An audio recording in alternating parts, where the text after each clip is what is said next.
প্রথমেই তাদের সকলকে অনেক অনেক শুভেচ্ছা এবং অভিনন্দন জানাই। আশা করি আমাদের রাজ্য সভাপতি সমীপ ভট্টাচার্য তার নেতৃত্বে এই রাজ্য কমিটি এবং আমাদের সকল পার্টির কর্মীরা একত্রিত হয়ে আমরা 26-এ পরিবর্তন আনব এবং মমতা বন্দ্যোপাধ্যায়ের এই স্বৈরাচারী সরকার, যার একটা ইউনিট এই আসানসোল জেলাতেও চলছে, সেই স্বৈরাচারী সরকারকে আমরা সরিয়ে নরেন্দ্র মোদীর সরকার, মানবিক সরকার এবং দেশকে ফ্র্যাজাইল 5 থেকে অর্থাৎ ভঙ্গুর অর্থনীতির 5টি দেশের মধ্যে থেকে পৃথিবীর 4র্থ বৃহত্তম এবং বর্তমানে প্রায় আমরা 3য় বৃহত্তমর দিকে এগোচ্ছি, অর্থনীতির দিকে নিয়ে যাওয়া সরকার তৈরি হবে। বন্ধুগণ, আজকে আসানসোলের বিষয়ে কথা বলতে গিয়ে আমার প্রথমে রেলপারের অঞ্চল, সেই অঞ্চলের কথা বলতে আমরা বাধ্য হচ্ছি।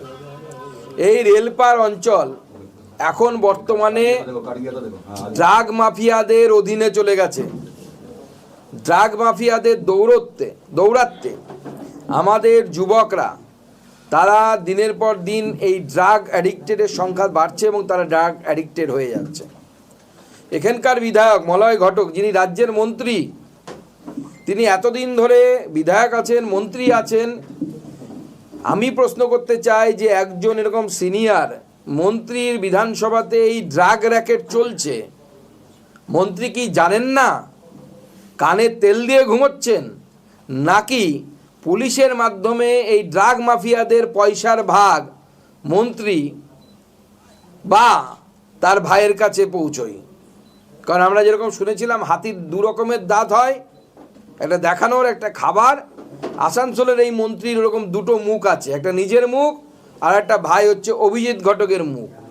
খাওয়ার জন্য উনি অভিজিৎ ঘটকের মুখটাই ব্যবহার করে বলে আসানসোলের মানুষের অভিযোগ।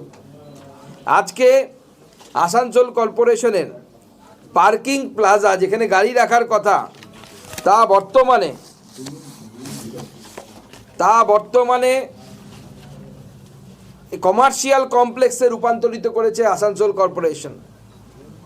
এই কমার্শিয়াল কর্পোরেশনে পরিণত হলে পার্কিং হবে কোথায়? রাস্তার উপরে পার্কিং হচ্ছে। গত কয়েকদিন আগে, সম্ভবত কালকে ভিডিওটি বেরিয়েছে, আমাদের রাম মারান্ডি, একজন আদিবাসী যুবক, তৃণমূল কংগ্রেসের কোনো একটি প্রকল্পে রাস্তা বা কিছু ছিল, সেখানে নারকেল ফাটাতে গিয়ে জয় শ্রীরাম বলেছে বলে তাকে জয় বাংলা বলার জন্য চাপ দেওয়া হয়েছে। এবং জয় শ্রীরাম কেন বলেছে? জয় শ্রীরাম বলা যাবে না। আজকে আমি প্রশ্ন করতে যাই, তৃণমূল কংগ্রেসের নেতা মলয় ঘটক থেকে শুরু করে উপাধ্যায় সাহেব থেকে শুরু করে যারা আছে এখানে, তাদের নাম তো সবারই হিন্দু নাম আমরা দেখতে পাচ্ছি। তো জয় শ্রীরামের নাম কি তারা ফতোয়া জারি করেছে যে জয় শ্রীরামের নাম বলা যাবে না? একজন আদিবাসী ভাই, সে জয় শ্রীরাম বলেছে বলে তাকে এইভাবে হেনস্থা করা হয়েছে।